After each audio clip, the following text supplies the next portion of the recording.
Olá, alunos. Em tempo de coronavírus, a determinação é ficar em casa, não é? Acredito que todos estejam seguindo as recomendações dos órgãos de saúde e, se cada um fizer a sua parte, esta pandemia vai passar e poderemos retornar em segurança para as nossas atividades diárias. Se alimentem bem para ter um ótimo sistema imunológico, durmam pelo menos 8 horas por dia e fiquem em casa. Eu e minha família estamos fazendo o mesmo. Agora vamos ao que interessa nesse momento. Vamos conversar sobre respiração, sobre sistema respiratório. Então vamos lá. O termo respiração, ele é empregado para dois tipos de processos. A respiração celular, que é o processo de liberação de energia que ocorre dentro das células, e a respiração pulmonar, que acontece pelos pulmões, através das trocas gasosas. Na respiração celular, eu já conversei a respeito dela com vocês, quando eu trabalhei com vocês lá no colégio sobre células.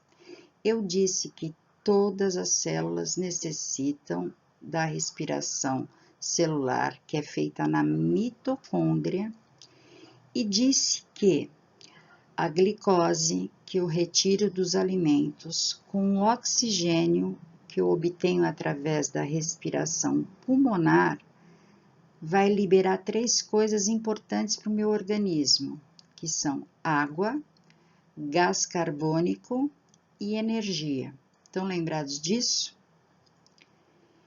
E na respiração pulmonar ocorrem as trocas gasosas, que é o processo de retirada de gás oxigênio do meio e liberação do gás carbônico do corpo. Como estudamos anteriormente, os seres eucariontes, o que é ser eucarionte mesmo? É aquele que possui aquela membrana, lembra, ao redor do núcleo que separa o material genético existente no núcleo do citoplasma. Então, como nós estudamos anteriormente, os seres eucariontes apresentam mitocôndrias. Quem são as mitocôndrias? São as organelas citoplasmáticas responsáveis pela respiração celular. Em suas células e realizam a respiração celular na qual há consumo de gás oxigênio. Então, quando existe um consumo de gás oxigênio, eu digo que eu tenho uma respiração celular aeróbia. Quando não ocorre esse consumo de oxigênio, eu digo que eu tenho uma respiração anaeróbia. Um exemplo de um ser que tem a respiração anaeróbia. Uma bactéria que provoca o tétano, ela morre na presença de oxigênio. Então, ela tem uma respiração anaeróbia. Eu posso sobreviver sem alimento por algum tempo, pois o corpo humano, ele apresenta reservas de nutrientes energéticos, principalmente aonde? No fígado e no tecido adiposo. Quem é esse tecido adiposo? É o que retém gordura.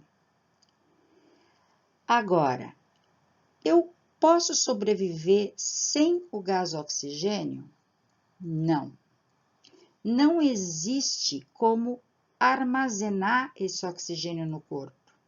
Por isso que nós precisamos captá-lo diariamente, continuamente. Essa é a função de quem? Do sistema respiratório. Ele também é responsável por eliminar o gás carbônico produzido pela respiração. Bom, agora falando mais especificamente sobre o sistema respiratório humano. Ele consiste em vias aéreas e nos pulmões. Quem seriam as vias aéreas?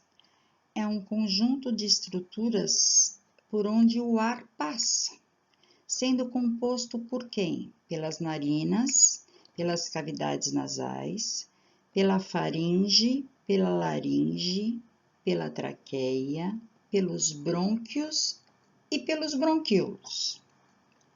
E nós temos também os pulmões, que é os órgãos onde ocorrem as trocas gasosas entre o ar e o sangue. Só que não esqueçam que os brônquios, os bronquíolos e alvéolos pulmonares são os que compõem os pulmões. Esses pulmões, eles ficam abrigados aonde? Numa caixa torácica. E essa caixa, ela é separada do abdômen por um músculo chamado de diafragma. Esse diafragma é como se algo que sustenta esses pulmões. Os movimentos do diafragma e dos músculos associados à caixa torácica promovem a inspiração e a expiração. Então, gente, o ar passa pelas fossas nasais, faringe, laringe, traqueia. No final da traqueia, percebam que existe uma bifurcação. Esta bifurcação forma os dois brônquios. Esses brônquios se ramificam, formando os bronquíolos, e no final de cada bronquíolo eu encontro os alvéolos pulmonares. Então, vamos falar agora da importância desse ar. Esse ar entra no corpo por dois orifícios, que são as narinas, que também podem ser chamadas de fossas nasais. Das fossas nasais, o ar passa para as cavidades nasais, onde existem pequenos pelos, que a gente chama de cílios, que filtram a poeira suspensa no ar, impedindo que ela chegue aonde? Aos pulmões. Essa poeira, ela não pode chegar aos pulmões. O que reveste esta cavidade nasal é rico em células mucosas, que formam muco, cuja secreção é liberada, contribuindo na retenção dessas partículas de poeira, ou seja, essas partículas de poeira que vão ser varridas, obviamente, pelos cílios, elas vão ficar retidas aonde? Nesse muco. Além disso, além de filtrar o ar, as cavidades nasais, elas aquecem e umedecem esse ar. Por que esse ar tem que ser aquecido? Gente, percebam, a temperatura do corpo de vocês interna, dentro de uma normalidade, é de 36 graus.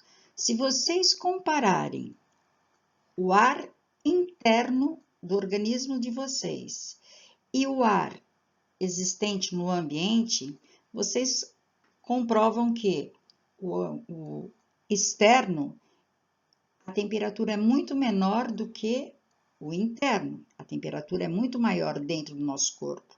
Tanto é verdade que você percebe que o teu ar, quando você expira, ele é aquecido. Por isso que as cavidades nasais aquecem o ar e umedecem, para que esse ar chegue numa temperatura correta no pulmão. O ar, depois disso, segue pela faringe. Como ele já passou pelas cavidades nasais, ele está livre de partículas maiores, além de estar aquecido e umedecido.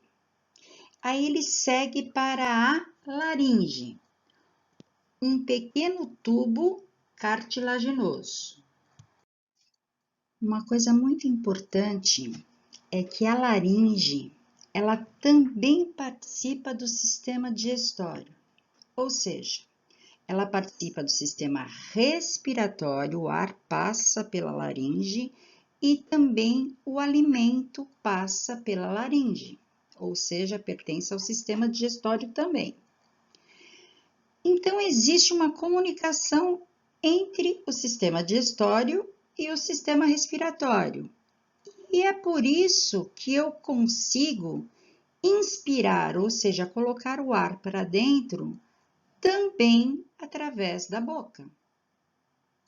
No interior da laringe estão as pregas vocais. O que são pregas vocais? Antigamente a gente falava cordas vocais. É o que emite o som da nossa voz. Mas como?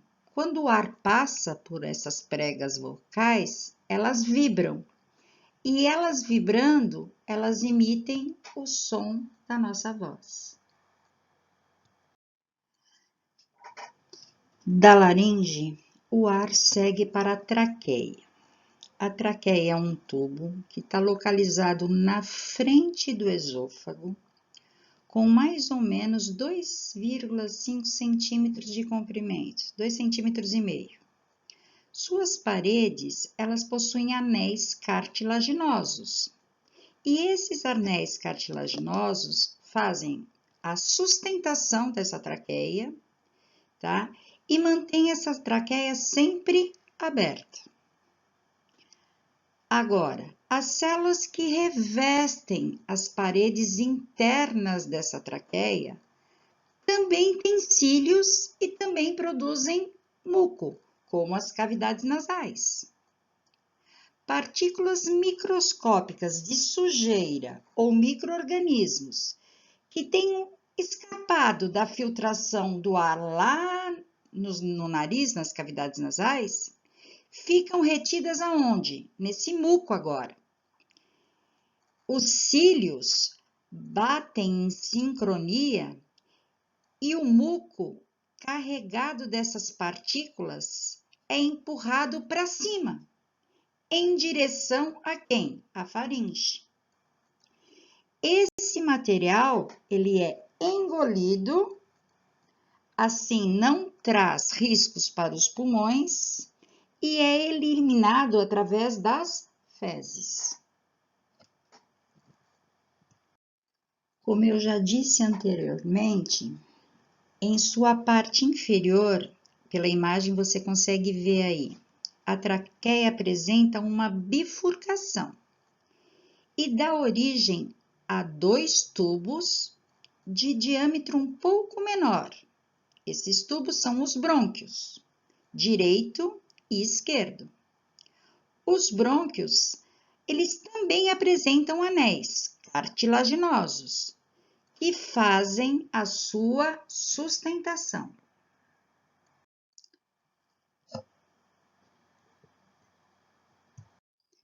A partir de cada brônquio, direito e esquerdo, formam-se uma rede de tubos dentro de cada pulmão, compondo a árvore respiratória.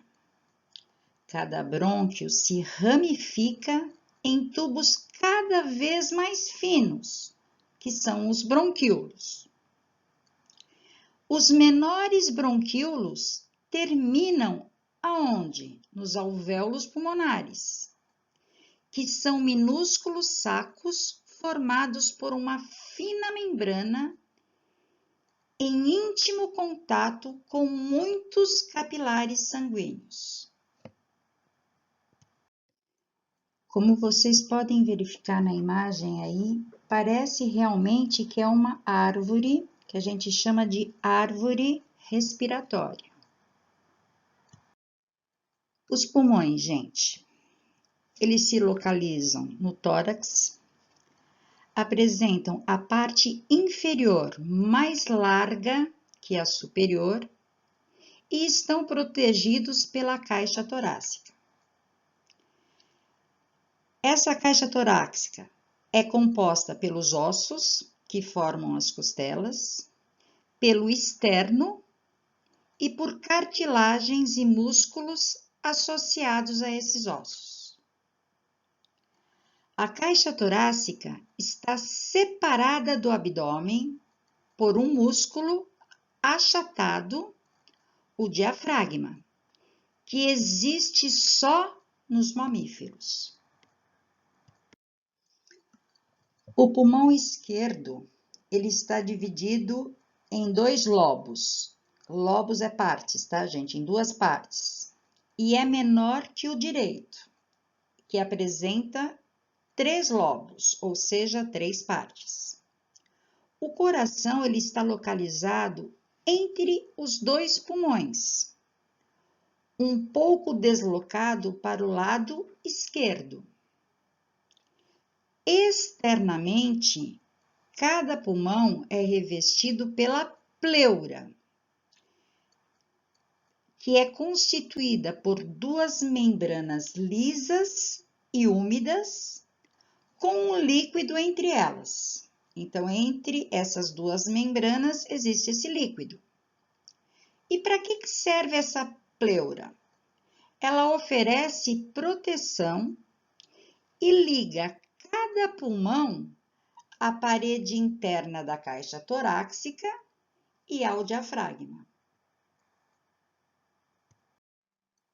Então, inspiração e expiração. Que processos são esses? No movimento da inspiração, os pulmões se enchem de ar. Mas como é que acontece isso? Por que eles se enchem de ar?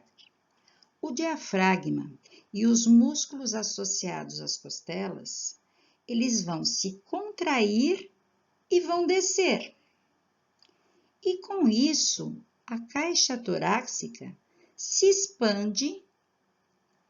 Sendo assim, os pulmões também se expandem. Então, a pressão interna dentro do pulmão, ela fica menor que a pressão externa. Desta forma, o ar tende a entrar. Mas no próximo slide você vai ver a imagem e vai entender isso que eu estou tentando te explicar. No movimento da expiração acontece o contrário.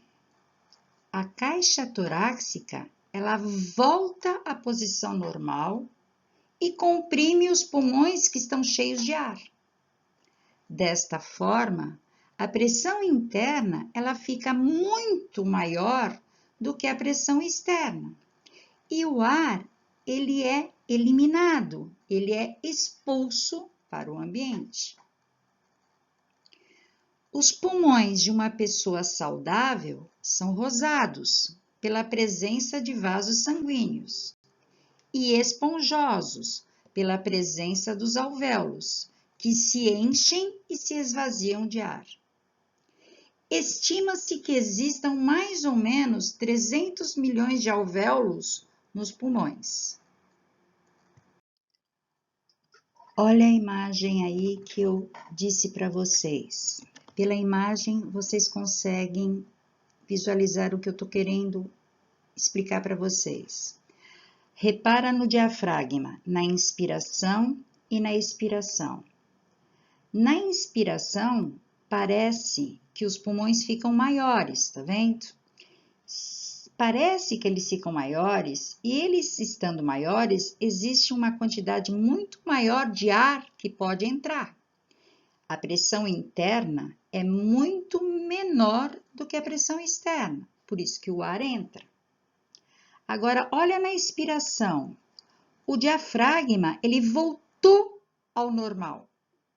O que acontece? O ar que está dentro desse pulmão, ele está sendo pressionado para sair. A pressão interna é muito maior do que a pressão externa. Por isso que o ar sai. É nos alvéolos pulmonares, gente, que ocorre a hematose. É algo muito importante isso. O que é hematose? São as trocas gasosas, a troca do gás carbônico pelo oxigênio. Ou seja, os alvéolos possuem em sua volta milhares de capilares sanguíneos. A concentração de oxigênio nos alvéolos é maior do que a concentração de oxigênio nos capilares sanguíneos. Assim, por difusão, ou seja, por troca, há um deslocamento desse oxigênio para os capilares, enquanto que os capilares fazem o inverso. Eles mandam para os alvéolos a concentração que eles possuem de gás carbônico, ou seja, nos alvéolos pulmonares, o oxigênio vai sair do alvéolo e vai para os capilares sanguíneos, e o gás carbônico sai dos capilares sanguíneos e vai para os alvéolos. É uma troca. Os alvéolos mandam o oxigênio para os capilares e os capilares mandam o gás carbônico para os alvéolos. Os capilares levam esse oxigênio para todas as células do corpo e os alvéolos, através da expiração, se livram do gás carbônico, o eliminando para o ambiente. Bom, gente, agora para finalizar, é só fazer essas 10 questões que eu deixei aí proposta para vocês. Por favor, na próxima aula, eu gostaria que todos tivessem feito, porque eu vou trazer o gabarito para a gente corrigir junto, ok? Bom trabalho para todos, fiquem com Deus, um beijo grande.